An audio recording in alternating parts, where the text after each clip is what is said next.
Amakulu Allan Toniks olioti. Ibulungi sebo jebaleko. Je kiriwo. Watuli ano twebuzabuza ize bimanyi. Federation egamba. Federation je eri bulungi.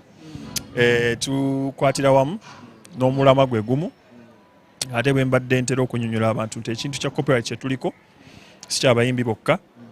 Naye bw'oba olinga script writer owandiika emizannyo gyo oba olina busikiti bwoba actinga oba ekintu kyonna ekyetaago ekiriko obwannannyini obutali physical.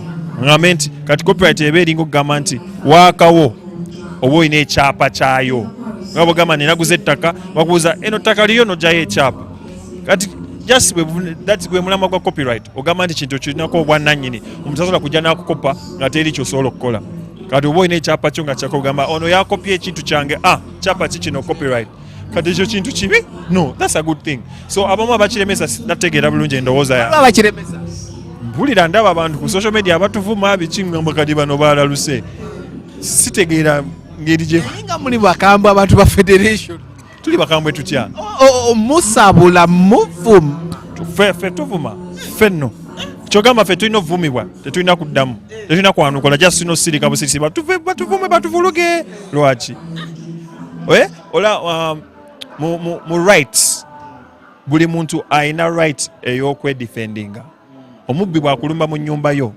n'omukuba tebakunenya yakulumbye indisikesani mubbi no simanyi just amati olaba abantu tobamanyi nabbamanyi ate tubame tulaba bulabi bantu buli mutaveeyo n'alumba obono yani kale ndi muntu omumanyi muwulire oba bouncer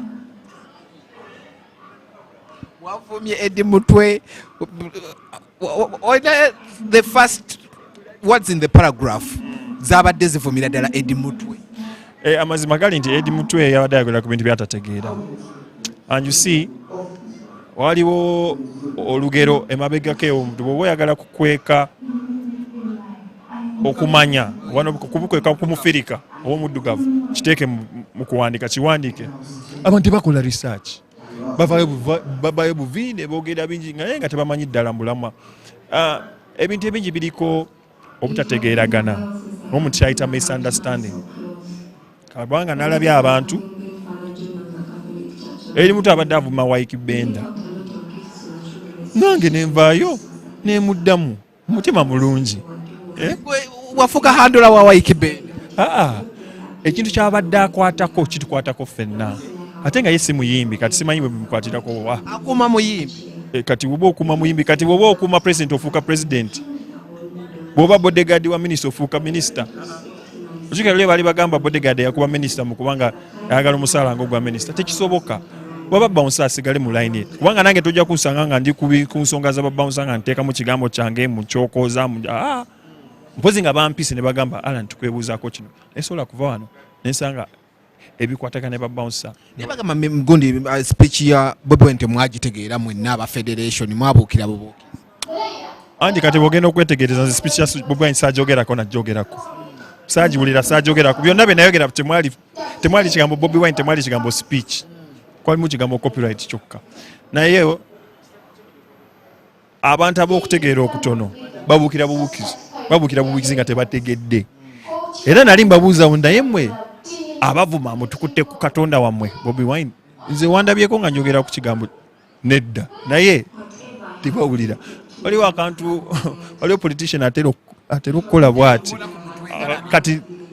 kati mutegeera kati ensonga lwaki akikola nagitegedde kubanga oluusi abantu abamu bwetunogamba kati ono naye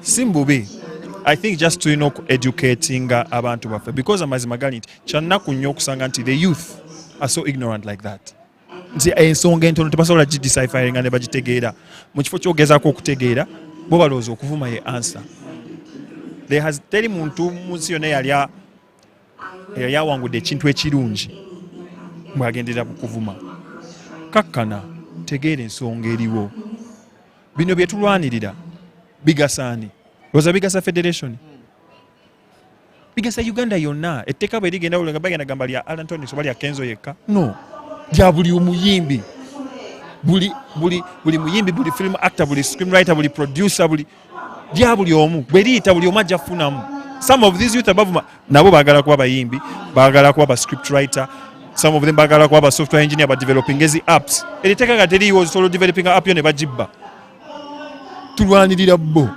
nebagamba more discriminating nnyo abantu abawagira Bobi Wine buli muyimbi nga awagira Bobi Wine mwamuse bali bakayana baani bonna abo omanyize mulimu bakabako sikiriza mu kintu kya bo njagala boyogera ekintu mpobuka ko yavayo n'ayogera Azizi n'avayo n'ayogera nze ku kyemmanyi mu meetings za federation wali buli muyimbi wa buli kika ate nsibawo ssente teri n'omuntu yali azze ne bamugoba teri n'omu yali azze ne bamugoba kati abo bo kennyini beeyawula ne batajja kati tukole ki tubakake tuyise buli omu ebula nebwaya mwenna mujja abayimbi abo ne beeyawula ffe tetujja kujja kati tukole ki tubakake bateke emundu ku mutwe gambe mujje by force no etteeka bwe linayita nabo bajja kukifunamu kyekirungi oba bakole etteeka bwe liyita nabo bajja kukifunamu nnyo ate so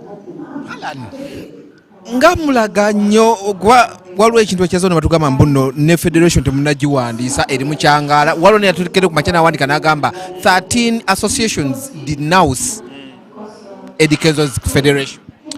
First of all, Eddie Kenzo talina federation yabayimbi ati ye president yes.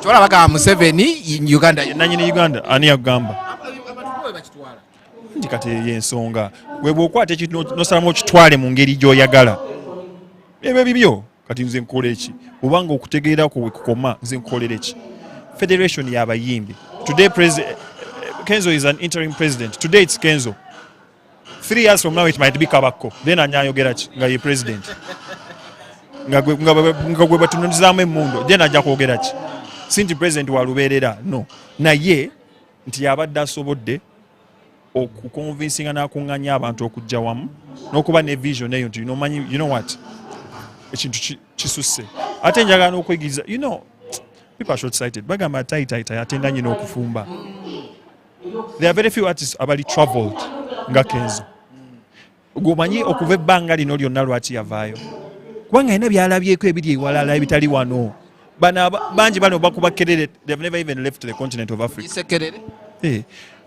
bangi bali wano bawoggana but they have never even left so si bannenya lwaki omuzungu agamba ignorance is no defense but omunyankola agamba okubuuza tibushema kitegeeza okubuuza si busiru in fact omugezi yabuuza kubuuza si musango in fact omusiru yasiriikirira naye omuntu omugezi abuuzanga so bayuthi bonna abaleeyo may I encourage you buuza otegeere togendeyo newoolewoleza gwe byolowooza nga tolina bukakafu nakumanya buuzanga otegeere so tuliwo kati ombulira Azizi ombulira Kabaka I know those people kati Azizi kyogamba asobola okumbuuza ekintu ne I don't even understand oyinza mwenda Azizi asobola okujja meeting bamugobe how gwe kirowoozeeko amazima but ati bonna bakyalibe abantu abali ku bogera azifu bano ba artists baba bavuddewa bano bantu bali kibwe mwenda nako kubuzishow bemukoze nabo zikolabo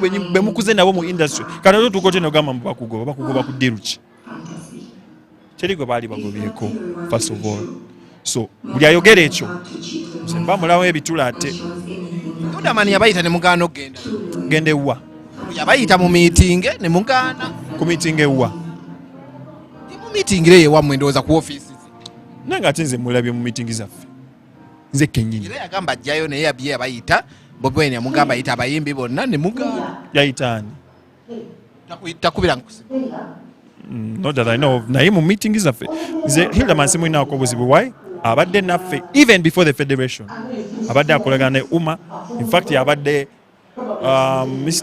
Mr. Chiago oyo ne Honorable Rachel Magula babadde really influential in helping us okutuukira abantu ba government aba law reform aba UCC babadde batuyambako nnyo so abo I think tugende mpola mu omanyi misunderstanding obutategeeragana oluusi kireetawo confusion but I think those are things that can be ironed out so people like Hildaman, Rachel Magola they have been working I know they've been trying their best and I think that obuntu obutonotono kati oluusi buleetamu bana abantu abalala batamanyi aboogera ennyo ne baconfusing abalala ne baleeta confusion naye ng'ate omulama gwe twagala kyekimu it's the same thing That's all I can talk about. Those two, Abu Bomba, I put my arm for them. They've been there. The question will be, Allan, when this write-up have done agamba 13 associations denounce, they shunned, they refused, they said it totally need that to the federation. Chitegeza, Uganda, mulimu ekintu kye bayita freedom of association. Association tolina gijoininga lwampaka. Oba oyagadde ogijoininga, oba toyagala ng'olekayo. Mu tteeka lya Uganda mulimu freedom of association. Teweeteka kudenouncinga. Teri akaseera akutaddeko mundu ku mutwe olina okujoininga by force. Oba toyagala lekayo. Naye omugezi atunulira ekintu n'akola research n'akistudinga n'abuuza. Tosobola, let me give an example. Kiringa okugamba nti waliwo omuyimbi bamuyita Mr. Y. Ne bagamba oyo omuyimbi wa kabi. Nga togendangako ku show ye. Tolingako music n'owakana n'ogamba wa Mr. Z amusinga. Naye nga towulizangako music we togenda naye ku show n'owakana buwakanyi kubanga gwe olina ky'omanyi. Mu kifo ky'okugulawo your mind. Gulawo omutwe gwo oyige, put information. Teweggalira eyo n'osigala bagamba only a fool doesn't change his mind. Oyinza okuba nga ino position yo gy'obelievingamu. Naye zeyiga kyova olaba nze si judging nga kintu nga sinnaba kwefunira bukakafu nze nga nze. Ne bw'ojja n'ongamba nti gundi ne gundi ne gundi ali bwati ne bwati. Tegamba okay, that's your opinion gwe bw'olowooza. Naye nze nyina okwetegeerera nange nyina okumumitinga wati I experience myself nesalirewo. So si bangamba bino nawulira biri nze nawulira bangamba nawulira kino sikigenderako. Nyina okwefunira obukakafu nga nze nekole decision nga nze. So bayuthi bonna abali eyo mu industry mbakuutira because in the end it will be sad to lose out. But also oba oli mu federation oba tolimu amateeka ge tulwanira bwe ganaayita era ojja funamu. Allan, wano oli ku committee, right? Okolanga. Committee ndi part of the secretariat and PR. Tusuubira 3 billion, right? Ezo sizimanyiiko. Buli omu ayogera ku ssente ezigenda okujja. Ngambye nze sizimanyiiko. Siziwulirangako ne mu committee ne mu meeting siziwulirangako. Nasooka biraba nga abantu bali ku internet babyogera. Oba ani agenda ozibawa oba bo bazirabawa. Ezo sizimanyi. Nze ezo sizimanyi. Bwe baze ezimpozi nga tebannangamba naye se sikiwa. Omulamwa gwa federation eno just like omulamwa gwa umma gwe twaliko era gwe tukyaliko nti abayimbi si basabirizi. Kigambo bega kyabaluma. No, ekyo si kipya. Kyogamba lwe lusoose. Tebaali ggulu n'abamu abo abavuma tebagendayo. Nze nteekawo ssente oba wali eyali endabeko ggulu. Tugenda nk'oggulu. N'omundi bali mbiraba bulabi ku social media bagenze ggulu bagenza nga mpulira biwulizi. Simanyi na bya obula bapromota bagenzeyo babawadde simanyi nga mpulira biwulizi. Ebyo bya Bobi Wine muve mu ebyo byogenda okima bo handouts nga musobola okwekolerera oba ne mu. Ate nga ebyo bina ebyo byogamba ebigamba mu byo birina onsinze simanyi federation. Abamu bali bajudde eggulu kati si kyongamba. Obubaka ki bw'osembayo okuweereza Eddie mutwe? Sina bubaka bwonna gyali kubanga simumanyi. Wavuma gw'otamanyi. Anti nalaba omuntu nga walampye just nenziramu nali manyi just one of those people abeera ku social media nga baasama. Kubanga si muyimbi siki so nalaba bulabi. Naye of course nga bwe ngambe okola research kati nakizudde nti Eddie mutwe about security I think head of something like that. So ndowooza naye yagendamukko mu kya tasoose kwetegereza kyekigenda mu maaso naye n'agwa mu mbi nefutamu obutakkaanya but ebyo bibaawo nze eyo si nsonga. Singa yali muyimbi awo kyandibadde different. Twandibadde tusobola okwogera olulimi lwerimu ne tutegeeragana naye kati engeri gy'atali muyimbi mindset zaffe si zezimu bye tufa si byebimu. Kati naye bw'aba alina Bouncers Association ebibaluma birala kubanga mu babouncers temuli copyright. So kindi kyemanyi mayinza okuba nga maybe balwanirira birala. Ate nange sobola muyingira kubanga simanyi nsonga zaabwe bulungi. Byuma byakusitula. Oba ki kyonna nsobola obbawagirako nga baŋŋambye mwana twetaamu obuwagizi bwe buti. naye bwe mbanga nina bouncer ng'omuyimbi nyina owa nyina bouncer naye tekitegeeza nti kati nza kutandika genda mu nsonga z'aba bouncer mu kubanga nyina bouncer nange nziyingiriremu nedda mpozi nga bampise ne bagamba twetaagako obuyambi nga bwekyo ne bwe buti awo ngendayo so just mu kigambo ekyo nayogeramu akagamba kabayita stay in your lane ekyo kitegeeza fa ku mudaala gwo lumu asigale ku bimukwatako ekyo kyogamba kibi oluusi kirungi wano mu Luganda ebyasooka wano mu Luganda waggulwa stay in your lane. Stay in your lane is a very, very, very simple word. Tuliko ku mulama gwa copyright egasa buli munnayuganda ali mu creative industry. Osobola otya okulemesa ekintu ng'ekyo? Oba ofaki? Oba olemesa bannayuganda just okufuna ssente. So buli atawagira federation, buli atawagira nsonga eno just tayagala bannayuganda creative bafune ssente. Lwaki tabaagaliza? Obutaagaliza babugjewa bannayuganda. Not abannayuganda kyabantu abali kuleetawo kozi si bonna naye obutaagaliza en'ensonga ya buli omu aba afunamu. It's not, I don't understand. So ndowooza maybe ne lockdown yayonoona abantu kubanga kati abantu buli bokola ekibiina balowooza bagenda funa ssente balowoleza mu kusabiriza endowooza y'okusabiriza musooke mujejjemu mutwe kubanga onosabiriza paka ddi olina okwebererawo ng'omusajja oba ng'omukazi oyimirire ng'okolera ku ntuuyo zo ffe kyetufa nti waliwo ekijinja ekikyali awo nti entuuyo zaffe waliwo abazifunamu so si ffe so tetwagala busente bwammwe no mwe mutereeze bye twagala mulabe wajja mulino mwaze muli bakambwe temutoleretinga nose mutereeze bye twagala mulabe. It's very simple. We are not speaking on theory. Tulina facts, tulina numbers, tulina figures. We're dealing in facts, well-researched information. And I believe zino arguments zino okubanga zikolebwa mu ngeri eno nti jangu n'obukakafu nga byoyogera obimanyi obitegeera just si kumala gasama n'ovumooli no ebyo tebijja kuyamba anybody, you know. So that's it. So nkutira baba artist abatannategeera kikigenda mu maaso. It's very simple. Twagala nti ng'amawanga agamu mu Africa nti omuyimba asobola okukola one hit ne baba nga taddamu kuyimba oba kufuna hit ndala mu bulamu bwe wonna afuuke billionaire. For example is Chike akakola ennyimba teziwera na 10 yaguze ennyumba yagula ennyumba n'ateka abantu milioni 50 kaŋŋambe on average. Buli muntu eyali awuliddeko oluyimba lwange singa aba asobola okusasula ennusu 100 ne lutuuka mu nsawo yange nze ng'omuyimbi lusi 10 lwokka kati balamu. So if 1 million people who have paid 1,000 shillings, that money gets to my pocket. That's how much? That's $1 billion. That's what we're fighting for. Why do I need to beg? Oba nkyetaaga okusabirizaani kati omuntu alemesa ekintu ng'ekyo aba afaaki si mulabe w'eggwanga aba mulabe w'eggwanga. And guess what?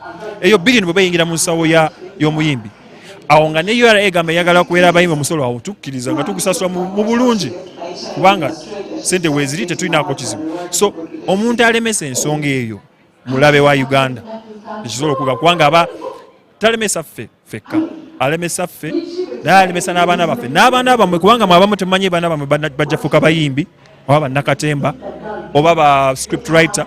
So alemesa kino aba alemesa ffe n'abaana bammwe n'abazzukulu bammwe mu Uganda yonna. Kati oba olemesa otya ekintu ng'ekyo? Ate I need to correct something.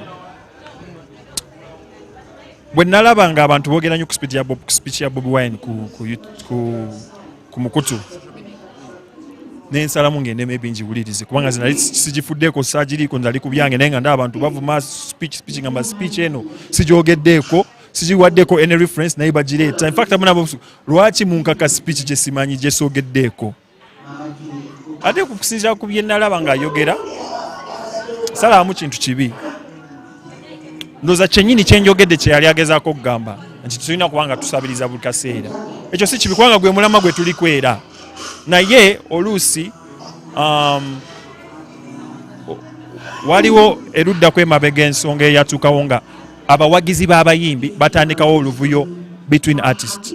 Nti ba artists balina buzibu n'abawagizi baabwe balina obuzibu n'abaliteekawo buta. Kati I think ensonga ya Eddie Mutwe, Bobi n'abo abalala bavuma, I think it's the same thing. Nti yayogera tekyali mu sikyalimu kabi konna oba kintu kibi, naye ate abawagizi bo balowooza buli ssaawa ya kuvuma, buli ssaawa ya lutalo, buli ssaawa ya bra, si bwe biri. There is time for everything. Ffe tetuli mu first of all tetuli mu bintu bya bunnabufuzi, tetunoonya bululu, tetunoonya anything, ffe tunoonya just byaffe period. And you're willing to work. Ate kyolina okumanya nti oba oli mu ggwanga lyonna ng'oyagala kukyusa etteeka oba policy oba ki, olina okukwatagana ne government agencies ezivunaanibwa ku bintu ebyo. So oba oyagala kunvuma ng'obanga nkolagana ne government, vuma. Well, guess what? Now bw'ogula emmotoka number plate ogijjawa, driving permit ogijjawa, nangamuntu ogijjawa, passport ogijjawa. Thank you. Kati nawe lekera okolagana ne government olabe.